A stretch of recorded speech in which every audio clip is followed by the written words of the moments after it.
Should get deep. Can I spell the poly? Oh yeah, I can look too. Okay. Defreezing him? You open on me. Am I ring? Oh, there. Blinding him. And a ring on top of that. My guys won't say can't port. Hey guys, this is Snuff. Pretty much today I'm going to go over the basics of Mage CC. We're going to go over topics like when to deep freeze, when to polymorph, and finally when to counterspell. Okay, right here we're going up against a Lock Pharaoh Druid team. And pretty much on the lock I'm going to open with a pet freeze. Okay, and notice that I've just gained 2 fingers of frost when I landed my pet freeze on the lock. Pretty much the reason that happened because I'm expecting to 3 out of 3 and improve freeze.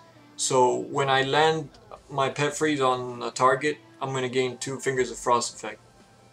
And what fingers of frost does, it makes it so your next ice lance or deep freeze count as the target is frozen, allowing you to deep freeze a target without actually having to freeze them.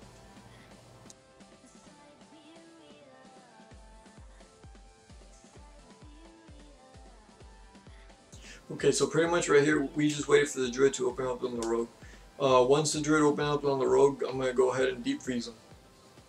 The reason I deep freeze the druid here is to try to force a trinket. Once the druid trinkets, we're going to put him in a full blind. Once the rogue blinds, I'm going to go ahead and put a ring of frost on top of the druid for some extra CC. I put the ring of frost a little early here, but you get the idea. Okay, in this clip we're going up against a red paladin armed war.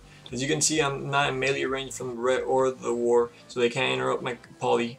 And the war is disarmed, so he can't reflect my polymorph. So I'm going to go ahead and polymorph the war.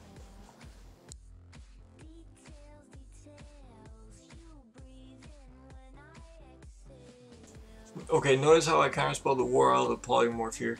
No, it wasn't a mistake. The reason I counterspelled the war was, if you noticed earlier, the paladin had HOJ stun my rogue, so I forced the rogue to trink. So we knew once the war would leave his polymorph, he was going to intimidate and shout the rogue and put him into a full fear. And since I have spec 2 out of 2 and to improve counterspell, it silences the war, and warriors cannot use their shouts when they're silenced, and intimidating shout is a shout.